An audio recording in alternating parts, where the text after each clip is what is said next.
ত্রয়োদশ জাতীয় সংসদ নির্বাচনের জন্য প্রথম ধাপে 125 আসনে প্রার্থী ঘোষণা করেছে জাতীয় নাগরিক পার্টি এনসিপি।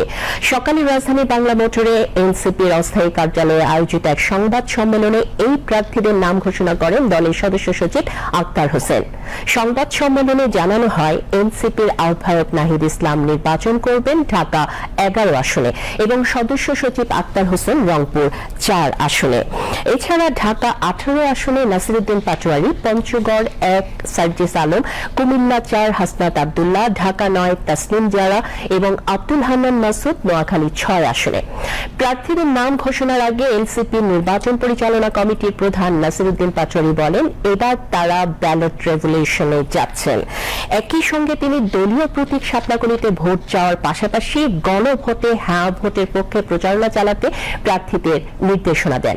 এই সময় এনসিপি নির্বাচন পরিচালনা কমিটির সদস্য সচিব তাসনিম জারা বলেন, মনোনয়ন ফর্ম দেশের সবার জন্য উন্মুক্ত করা হয়েছিল। 1,500-এরও বেশি মানুষ মনোনয়ন ফর্ম সংগ্রহ করেন।